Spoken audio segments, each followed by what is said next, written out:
Hello, everyone, and welcome to episode 210 at Mighty White's podcast. I'm aware that Man City are playing Leicester right now, and no one is watching live. Truth be told, I have it on down here as well. My work schedule's knackered everything this week, so this is going to be a relatively quick one. It's easy to talk about how shit Leeds were against Palace, but really we should talk about Michael Elise. He's embiggened that role with his cromulent performance.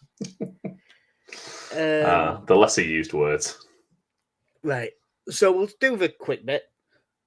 We'll talk briefly about the first half an hour of that game. That is one of the best performances Leeds have put in this season, that first half hour. Yeah.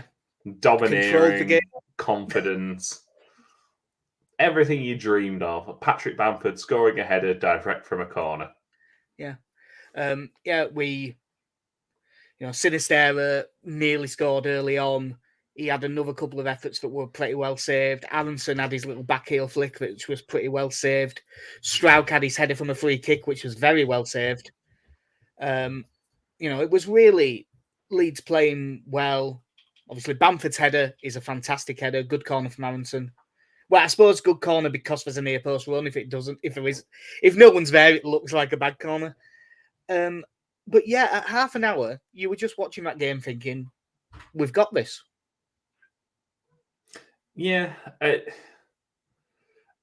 think the frustration was with the game at Selhurst Park was that it took Palace 20 minutes to sort of figure out how to play against us and then course corrected. Yeah. And then they just kind of picked us off as they needed to. The first half was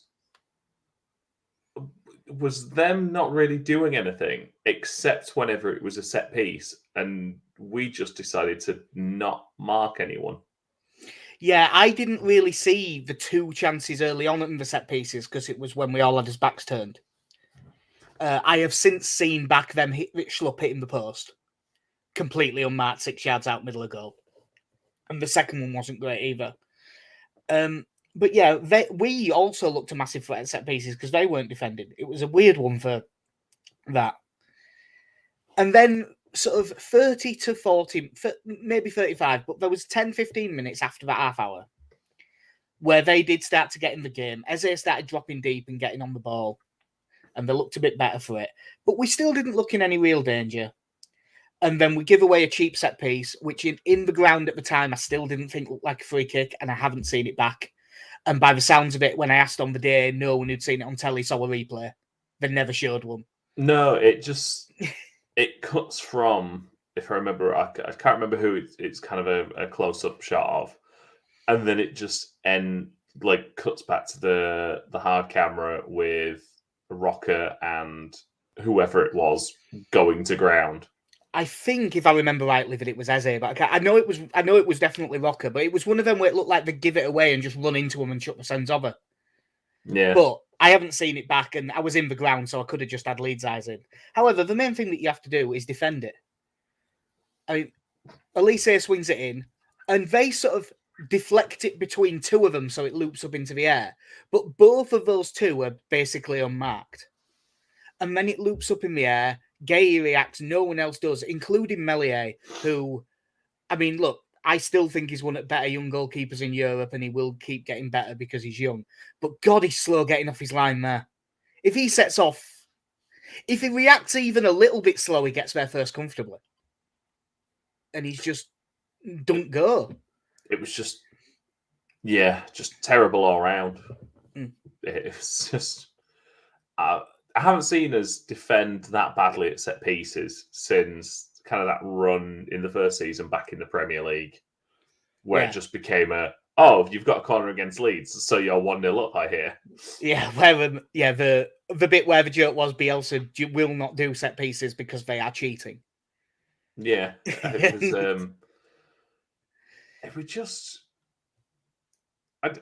it's so disappointing when it happens 3 times in a half like that, because if you don't learn your lesson from the first one, that's all on you.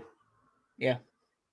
And I mean, the first two must have been back to back because they were both with his backs turned, and that was only for a minute. Yeah, it was very close. But the one let off we had, I think, was just before the goal when they had a free kick close to goal, and I think it was Elise took it, and it just went straight to Melier, if I remember rightly, and then we contrived to concede a free kick within about 90 seconds. Yeah, and it's not the first time we've thrown away a stupid goal just before half time as well. We've done it quite a lot this season, and it comes back to there's a load of the problems at Leeds that I do think are mental ones. There's a lot of, the lack of composure and things like that are part of it. But the number of times we're in a decent position and you're like, right, no stupid for a minute. And the number of Just times knock there it is around, make them run for it, get to half time. Yeah. So half time's 1-1. And I'll be honest, we were walking down at half time. I went down with my dad and we were pretty happy. Although we were annoyed at conceding the soft goal, we were pretty happy with the performance overall.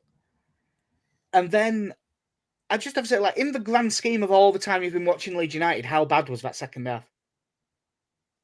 I was trying to think of games where we like I've seen us fall apart from minute one in many a game. Yeah. Or just not be in control of a game and then it's fallen apart. But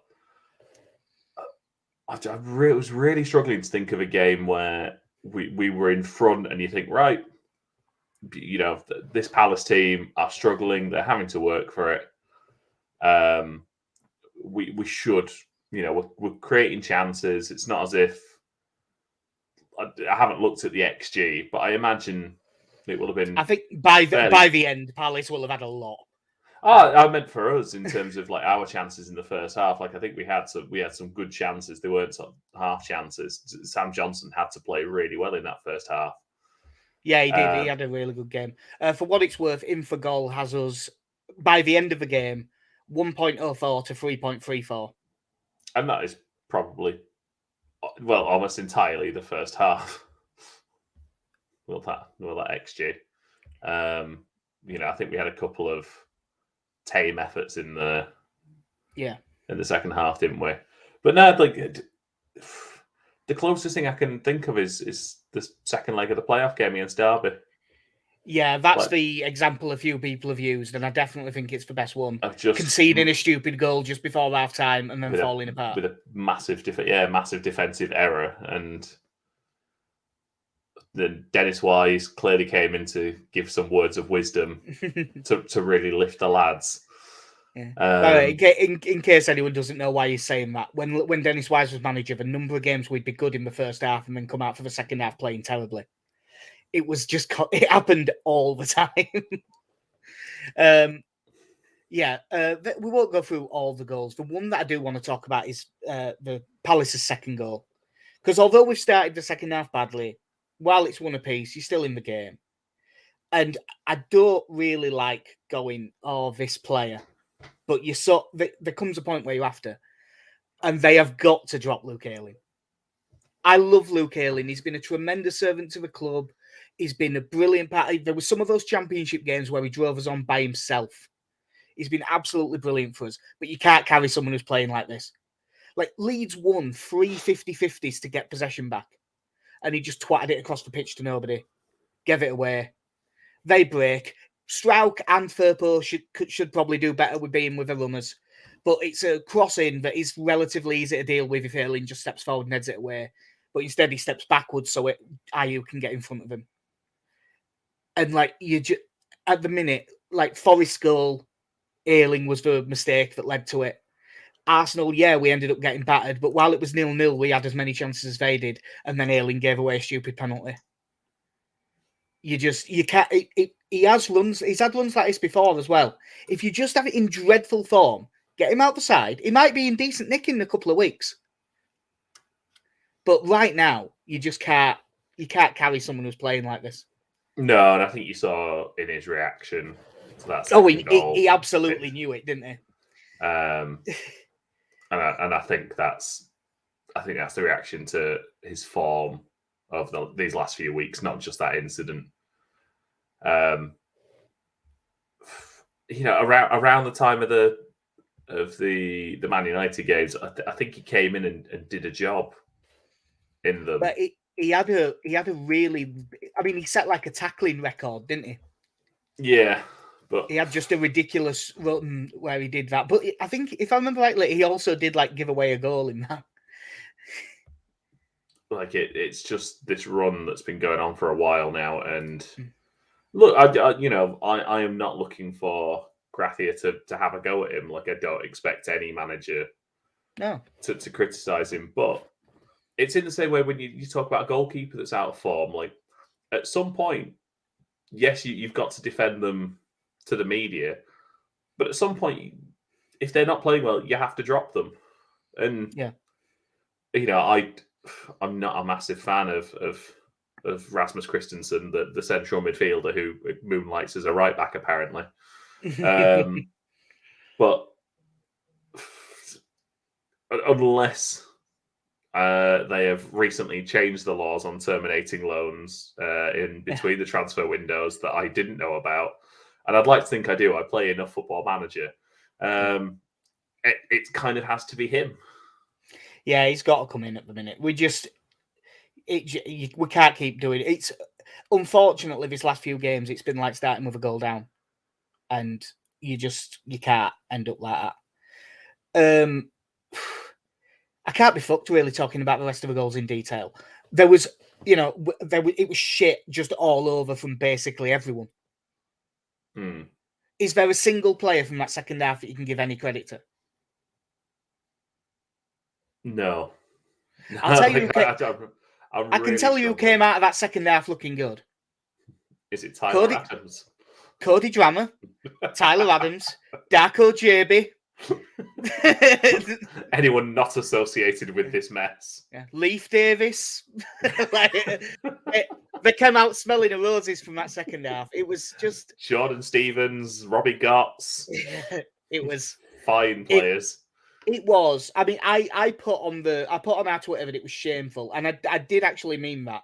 That was the sort of performance that I think that they should be ashamed of. And you just have to hope that they are. And you just have to hope that they get a kick up the arse and that they're better next time, because we're not a good side. Sometimes you have bad performances. That second half, I think, was a bit of a perfect storm in that we were awful and Palace were good. But yeah, it was quite. I don't know if you listened to the Phil Hay show this week. I haven't. Was Hayden Evans on it this week? It was, yeah, and it's on my list, but I never got a chance. Because one of the things he said on it was, as soon as they started linking Roy Hodgson with coming back, he was like, "Oh no, not him." Where I think a lot of people looked at it as a, really, this is what you've gone for, is that you've sacked your manager and you're going back to the retiree. And he said, look, the players love him there. The club hold him in the highest esteem. He will get them he'll get them playing again. He will have them motivated for the rest of the season, and they will be fine. Well, they're basically fine now. Yeah, they're on 30. They're on 30, and we'll come on to it later because it is one of the ones that affects us. But they've had another good result today, so. I think the thing a lot of people were speaking about at the end was about. I imagine in retellings this will get earlier and earlier. Half an hour from the end, Roy Hodgson shaking hands with his staff and walking down the tunnel, going, "Yeah, we're good here." Yeah, was actually about 2 minutes from the end, but one day it'll be at half time. He just left. It's like, now we've got this. You know what? We were that bad, and they were that much better than us in that second half. But if he would have just walked off with 10 minutes left, I wouldn't have been mad. If someone said, "Is that disrespectful?" I said, "Yes, but we earned that disrespect." Gotta earn respect here, boy. Respect. Roy Hodgson, go take your school, boy. By the way, just because of the way he said that and he ended it with "boy," that's The Undertaker, not like old racism in America. Yeah, just to be clear. Yeah. Dead man walking. We were really, really bad, and we went from a situation where we looked like we might We weren't going to be safe, but we were going to be in a really strong position into right back in the shit. And today, it hasn't really put us any more in the shit, but results could have been better. They could have been worse. Probably in order of what's fucked us more. Wolves beat Brentford because I think Wolves will be fine anyway, but Wolves beat Brentford 2-0. Again, we spoke about this before. Brentford's away record is fairly poor this season. Yeah. The really, really, really, really shitty result will come to last because I think it'll be funniest. But we'll talk about the two good ones. Palace doing us a favour. 2 goals for Eze winning at Southampton. Southampton look really, really, really in trouble. Like, they're pretty much gone, I think. Yeah, they had that. They had that start under. It's Sellers that's in charge there. Yeah, I was gonna say I hope you can remember his name because I'll be honest, I can't. But when you said Sellers, that rung a bell. It was It's Sellers and Teller, but I was thinking I might get those two mixed up. Yeah. And they kind of had that. I'm going to say a mini bounce where I don't know if they necessarily won, but they were looking better those first couple of games. But well, they definitely won some because they won at Stamford Bridge, didn't they? Well, that's not an achievement, is it? And I'm saying that I know we lost, but I'm saying that looking at their result today as well. Well, as the Frank Lampard revolution rolls on. Yeah, in order to avoid stress, I didn't watch any of the games that affected us. Like I always do when Leeds aren't playing, watch the Brighton game because they're the best team to watch in the league. And you seem stressed out that they weren't winning. I genuinely was annoyed but it was because it was Lampard. I really do hate him. But yeah, they battered them. If it had been 5, it wouldn't have flattered them. Is that 3 defeats in 3 for Frank Lampard's Chelsea? Yes, that's 3 out of 3. Real Madrid, all right, it's Real Madrid. But the other 2 were away at Wolves and at home to Brighton. I think that the world is finally coming round to what Leeds fans have said over long, and that's that Frank Lampard is a shit manager. So, no, listen to us. We think he's a prick, but we also don't think he's a good manager. Both can be true. Yeah. Yeah, so that was funny. Palace beating Southampton, good for us. And the goodest of lads this week, Alex Bennington saying that if Dan James keeps us up, we should give him a new contract. Everton 1, Fulham 3, goal and an assist for Dan James.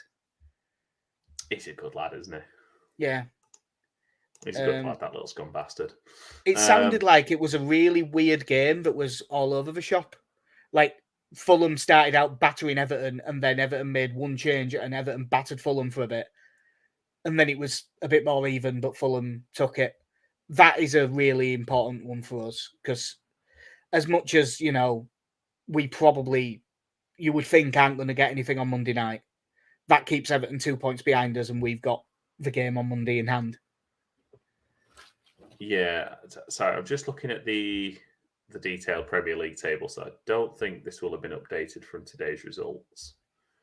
I'm just looking at the BBC one. The full detail one probably hasn't been. Well, no, the interesting thing about this that I quite like is that in the home league table, Everton are in the relegation zone. In the away league table, Everton are in the relegation zone. In the actual table, in the actual one, they're not, and I don't know how that works. Yeah, it's one of those odd things that the other teams, I imagine, away from home are just. Oh no, it's the case that Leicester and Southampton are just that bad at home. It gets rid of everything that they've got. But yeah, that's a really good result for us. Fulham, by the looks of it, coming back into form before we play them next weekend. Well, hopefully it was a one night stand thing of just rising to the occasion when they needed to, and then back to being unable to rise to the occasion. Before I turn this metaphor into a smutty podcast. Yeah. Smutty Podcast is my punk band, I believe. If Dan James really does want to keep us up, the thing that he needs to do is poison everyone on Friday. Not seriously, just make him ill. Is this a Tottenham lasagna situation? Yes, exactly. And then, but finally, the worst result for us, and the one that if we weren't involved would probably be the funniest. Well, no, still Lampard. Tottenham 2, Bournemouth 3. Spurs are so Spursy. They are a joke club. They try to leave to join a Super League. Yeah. Like, say what you want about the other ones. Like, come on. That Audi Cup is not propping up your trophy cabinet. Obviously, I didn't watch all of this because, like I said, if I just watched Bournemouth because I knew Bournemouth. Fuck, that's because that's what that says. I watched Brighton because I knew it'd be more fun. But I did watch the last 15 minutes because this was delayed by 15 minutes. And in that 15 minutes, Spurs had a goal disallowed for offside, then got it back to 2-2. And then in like the 93rd minute, Richarlison misses the biggest sitter you've ever seen. Unmarked header, 6 yards out, puts it wide. And then Bournemouth go up the other end and nick it in the 90th. I know I have said to you several times, and I won't be the only one who said, if Bournemouth went down, I would want Dominic Solanke. 1 goal, 2 assists for Dominic Solanke today. And somehow Spurs are still 5th. I think this tells you how unpredictable the teams outside of the top 3 have been, really. Like, yeah, 5th in the table, 53 points, are still firmly in contention for a Champions League place. Aston Villa seemingly pushing for Champions League football now as well. And it turns out they needed to get rid of Steven Gerrard and sell Danny Ings. Yeah. And that was the magic formula. And just go, you know what? Ollie Watkins, that's it. No effect on us today, but that was a hell of a win for them against Newcastle. I didn't realise they were up to 6th. Yeah. I'm just looking at all of them people chasing the top 4 and just going, go on, Brighton. Just do it. I really want Newcastle and Scum and Spurs to all just go off, and then you've got a Champions League of Arsenal, Man City, Villa, Brighton. Just because it'd be funny. Yeah, that'd be much more fun. I'd love to see Brighton in Europe. I must have, but Bournemouth winning at Spurs today, that puts them 4 points ahead of us and 6 points ahead at relegation zone. They're not safe, but they're not a million miles off. No, they've looked all right in the last few weeks. Just looking at their results, like won today, beat Leicester, lost to Brighton, beat Fulham, lost to Villa, beat Liverpool. It's a solid for where they are in the league. That's been a solid run of results that's kind of got them out the relegation zone. Yeah, and I'm just looking at what they've got next. Like their next 3 games: West Ham at home, Southampton away, Leeds at home. Yeah, you'd have to fancy them to get like 4 points. I mean, hopefully they don't. You're hoping they don't get out against us, but like at their place, they're probably favourites. And if they get 4 points, they're probably safe. Yeah. So they've got Chelsea. They've got Chelsea at home after us as well, which is and they're eminently beatable. the 2 you've got to watch out for are Scum and Headbanger Mosh. Yeah. Sorry, Crystal Palace. I am genuinely looking at it and thinking that Palace are going to finish above Chelsea. I mean, someone did the maths. Chelsea could mathematically still get a relegation fight. It would take something ridiculous, but it is doable. They are stuck on 39 points, and we all know that's 1 point from safety, and I don't know where a Chelsea win's going to come from under that man. Yeah. Obviously, it's now, you would think, really the bottom 6, but West Ham have got that extra game in hand and are already on 30. And I think Southampton are gone. Oh, the other one that I didn't even bother mentioning. Oh, I've just seen John Stones' goal, by the way. It's a lovely finish, isn't That's a brilliant finish. Centre half on his weak foot. It's shades of Ben White against Charlton. Yeah. I think Southampton are gone, and I think West Ham upwards will be fine. So I think you're looking at Leeds, Everton, Forest, Leicester for those for spots 18 and 19. And again, as usual, if you believe the bookies, Leeds are, comfortably bigger odds than the to go down at the minute. Southampton 1-12, Forest 2-5, Leicester 4-6, Everton 10-11. Something I hate, by the way. There should never be 4 teams odds on to get relegated. That's being a tight bastard as a bookie. Right now, how's your confidence level?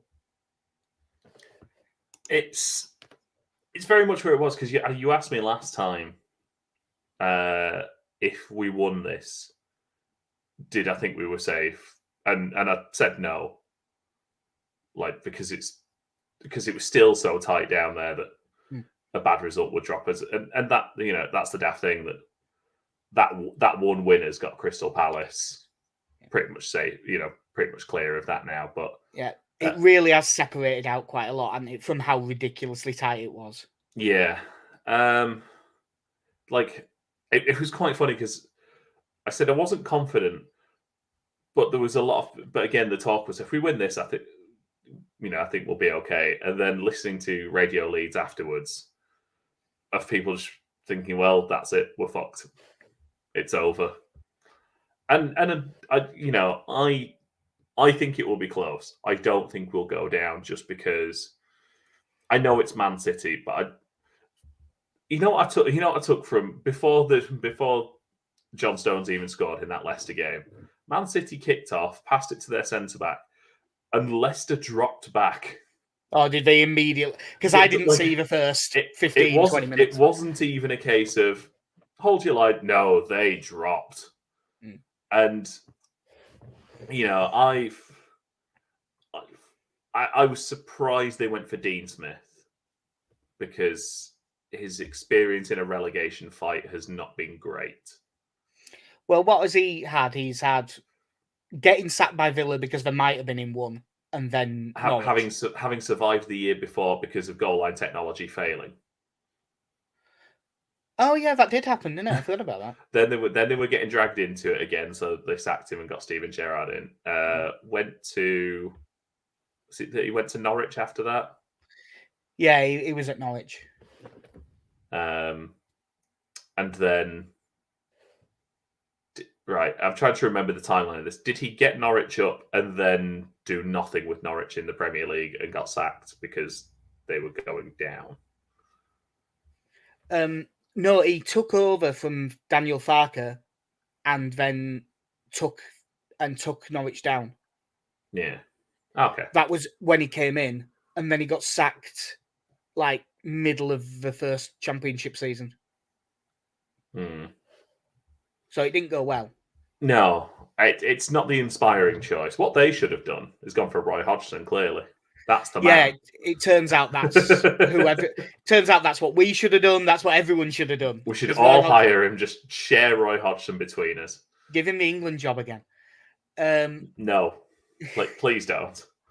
But the way Leicester have looked since getting rid of Rodgers has done nothing to make me think they're gonna put a run together. Southampton, I don't fancy at all at this. And I know that it's still only 4 points, but 4 points when it's this close is a fair margin.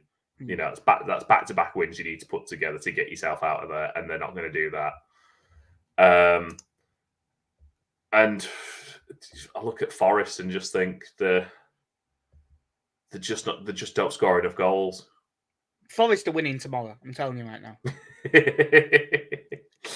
Because no defenders. They're playing scum, and it's just fucking written. It's just I just expect it to happen. Tomorrow, we don't get any respite. Arsenal away at West Ham, Scum away at Forest.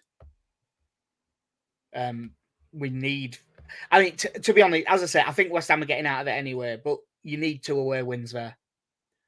Sorry, I'm just looking at the Manchester United team news with Martinez, Varane, Rashford, Garnacho out, Tom Heaton out, Donny Van de Beek. I'm telling you right now, I'm having some money on Forest. Shaw and McTominay possibly out as well. Jesus. It's set for Phil Jones to come in Yeah. So yeah, that's my confidence is shaky now. Like it's really obviously I spent most of this season thinking we were going down. And then they just got into a position where I started to believe that we'd be okay. And then God did it come crashing down. So yeah. By the way, for how bad a season Liverpool are having, I didn't realise that we were the only team to beat them at Anfield this season. God, is that still true? Yeah. Jesus. At home, they've won 9, drawn 4, lost 1. Jesus. That is ridiculous. God, they must be bad away from home. Speaking of which, Monday night, Liverpool at home. I have no idea what. I mean, I know what I think going into this. I think we're going to get beat, but there's certainly. It's not like playing Liverpool the 3 seasons previous to this. No. Again, while I've got it here, Liverpool away from home, 1-3, drawn 4, lost 8. That's a really bad away record for a supposed top team. No, they're not a top team. They're on the 8th. Yeah. I mean, Leeds will talk about. They have been 4-3-3, sometimes bordering on 4-2-4, depending on if they really go for it. But Alisson's a world-class goalkeeper. If we're playing Sinistera against Trent Alexander-Arnold, I fancy Sinistera. But going the other way, it's scary. Kanate and Van Dijk. Yeah, Van Dijk is not what he was. He is no longer like one of the best centre-backs in the world, but he's still good. Kanate is good. Andy Robertson, really good. If he can... I'm assuming his chin has been smashed to pieces, though.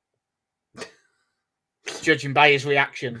The vicious attack. Yeah, to being shrugged off by a liner. Imagine if you did that in Sunday League. Imagine. Yeah, I imagine we will go back to possibly similar to how we set ourselves up out of possession against Brighton. Like I can see us picking our moments just because of I don't back Sinistera to track Alexander Arnold well enough if we play high up the pitch. So it's probably easier for us to drop back and pick our moments. Yeah. Going through midfield, they've still got quite a lot of midfielders out, haven't they? Like I don't think Thiago's fit. I mean, the predicted lineup here is Henderson, Fabinho, and Curtis Jones. Yeah, which sounds like a less scary midfield than it can be. But I know Luis Diaz is like back available in the squad. I don't know if he'll be fit to start. And then up top, Salah, Gakpo, Jota, probably. If I was them, I'd be tempted to like play 2 and like put Firmino in. And because if he drops off the front, he'll drag someone out, and they've got all the pace to run into the gaps that leaves.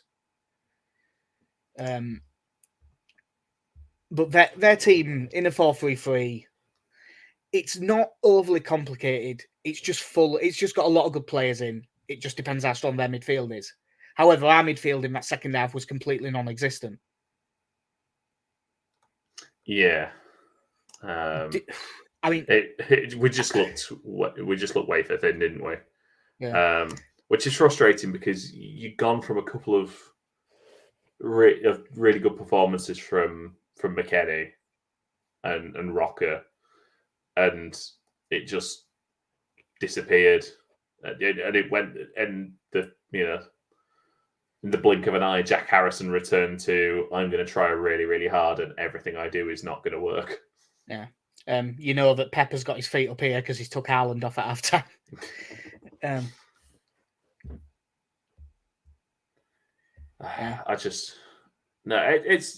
It's an interesting one with Liverpool because it is still a good team.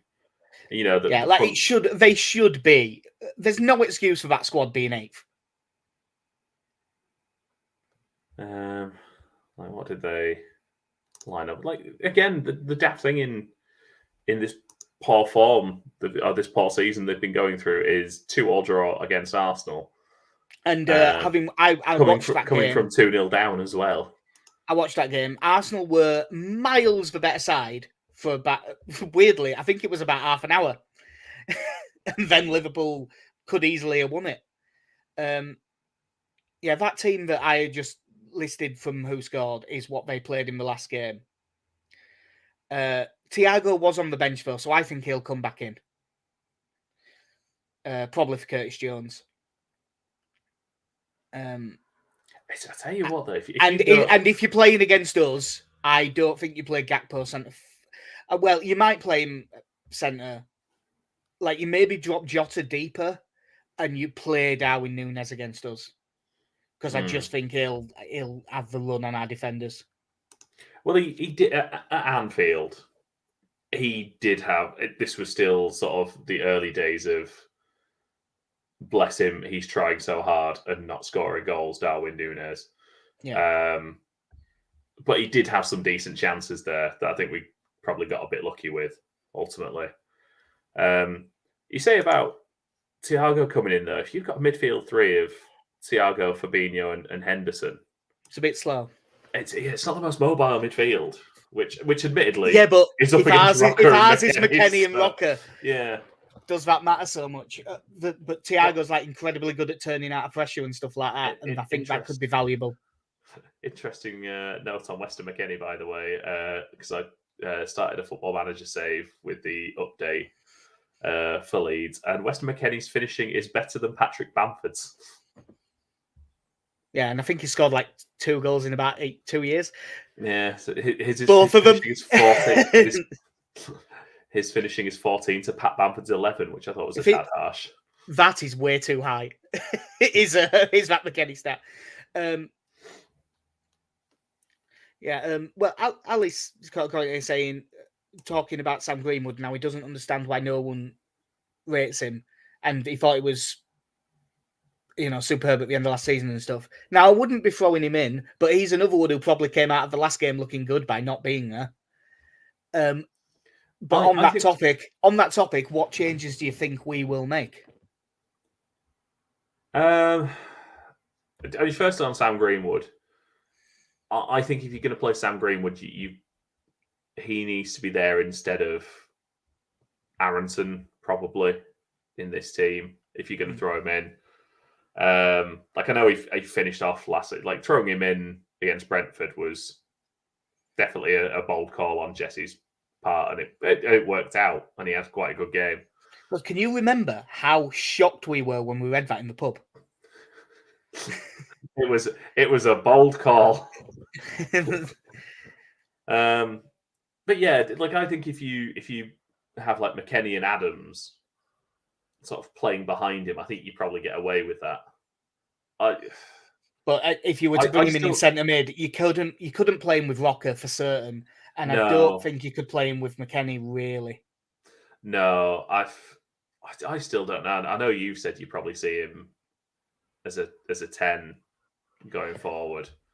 It's probably the best bet with him, I think. As for us, where do you start? I mean, I think he's got to blink now with Ayling.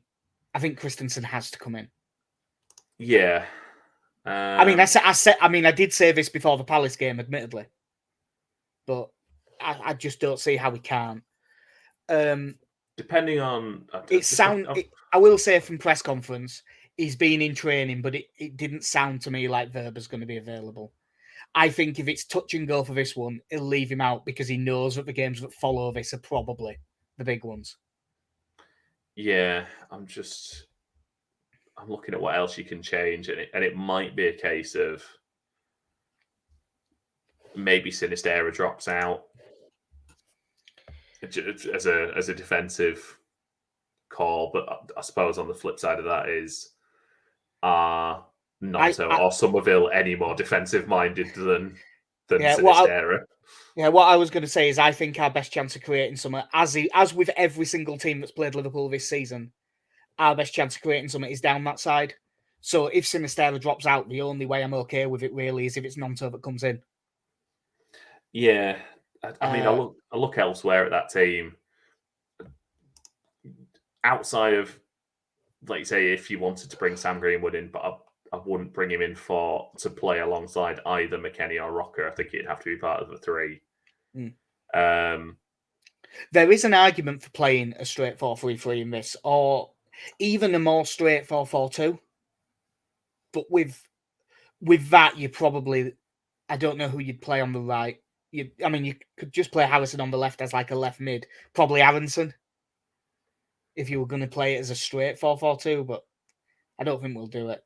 By the way, we've really got the feet up. It's 40 minutes left, and Calvin Phillips is coming on.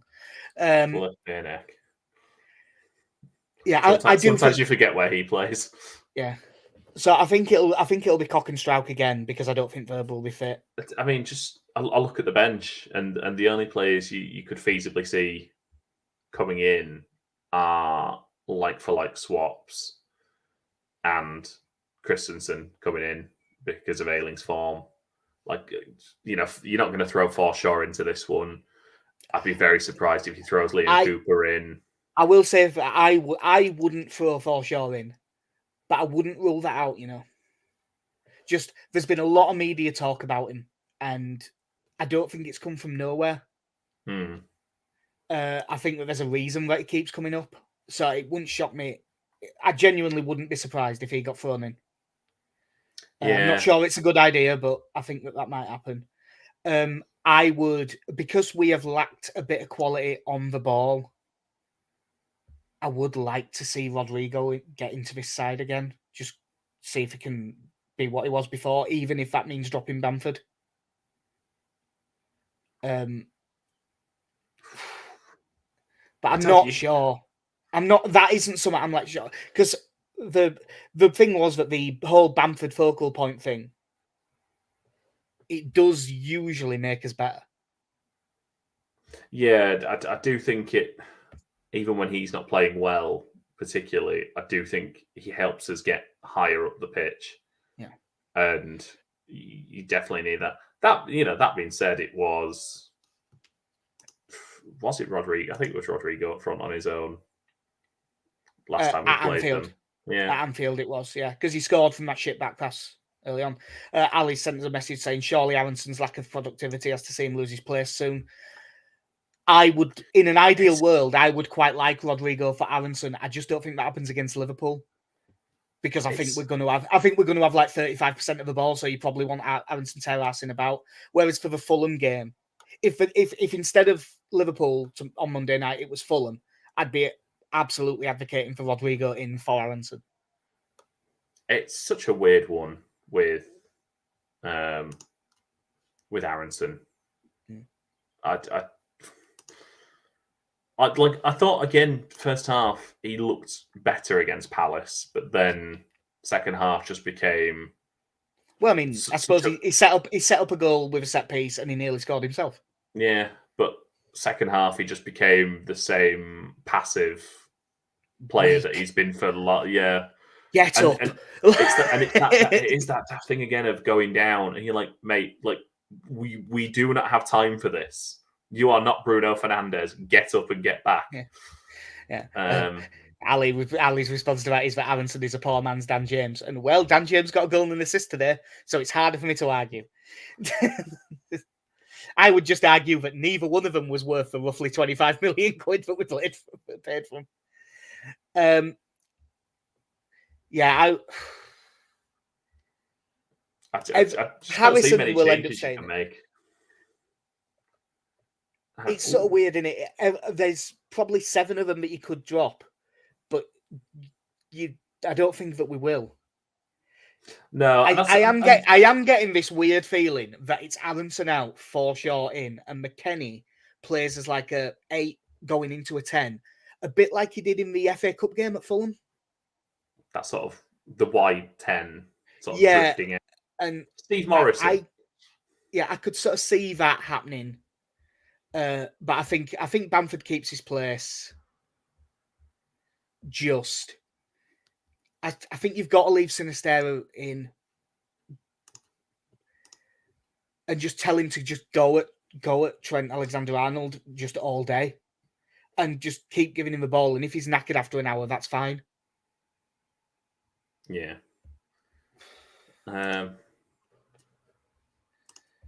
Yeah, I mean, the one thing with the wingers is at least they're the positions where I think we're pretty well stocked. Again, I don't know at what point I kind of think I wouldn't mind seeing Ruter have a go. You know, if you're going to go with, you know, if you do stick with two up top, is he going to be any worse than Aronson? Like, does what you lose defensively by taking Aronson out of the team get made up for having a bit more attacking output by having Ruter there? It might do, but I think if I was going to do that, I'd go for Rodrigo instead of Ruter. You're losing a lot of defensive output there. Yeah, true. That's the only thing with this game is the daft thing in, you know, I know Rodrigo scored, but that was the result of a horrendous back pass that he was switched on to more than anything else. And I can see, I imagine, again, it will be similar to Brighton, similar to Arsenal. We're going to sit deep and look to try and take our chances on the counter. Yeah. And I don't know if Rodrigo suits us playing that way. Yeah. For what it's worth, I was agreeing with you. Rutter gets back well, winning the ball well. His tackling stats at Hoffenheim were outstanding, weren't they? And so yeah, maybe it's worth a go. I don't think that we've quite seen the quality from him yet to throw him in from the start, but we'll see. What score do you think it's going to be? I think it's going to be close. I'm going to say we come away with I'm going to say 2-2 draw. I hope that you are right. That would be an outstanding result. I've got us down losing 3-1. I think that we will score because they're not good defensively. But the way we're currently defending, I just can't. I think they've got too many quality players, and I don't think we'll be able to keep them out. And based on the way that we defended set pieces in the last game, my bet is Van Dijk to score a header. Oof, I've not even looked, to be honest. Never do. Which is I happened to get it up because I was a weird thing actually. Like the results from today have not affected Leeds' relegation odds at all with the exact same price as we were. Yeah, I mean, it really was very. Well. You know, a couple of teams have got out of it, but a couple lost. It was about dead even in terms of results for us by the models and stuff. For whatever reason, Paddy Power is not opening on my laptop. So they'll still be settling over Grand National. Let's just go to another website and somehow find my way through. Yeah. You know what? I will just go Jack Harrison anytime. And let's see what odds I can find. Sky Bet had a special on that it was like 7-1 against Palace, which was quite a big price. But I will find you a price. Anytime goal scorer. Jack Harrison 92.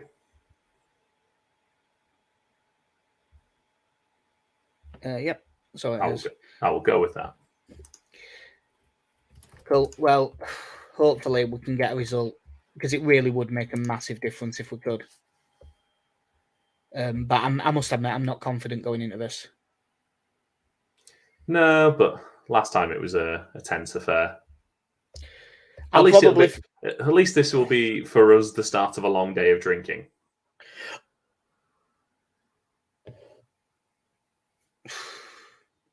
What, the Monday night? Yeah. In preparation. In a really long day. It's my first day back at work. There's every chance I'll be drinking. Yeah. Well, we will. Yeah, you'll almost certainly from about 10 a.m. Right. Why is Luke Chadwick coming on for Man City? Was that Cole Palmer? It was an ugly sod. Yeah. Oh, it was Steve Cooper. Right. So yeah, that will do us for episode 210 of My Rights Podcast. I think I'll feel better so long as if Scum do the job tomorrow and beat Forest. I think I'll feel a little bit better then. But that's exactly why I don't think they will. So I've been Jack. See you. I mean, Casey.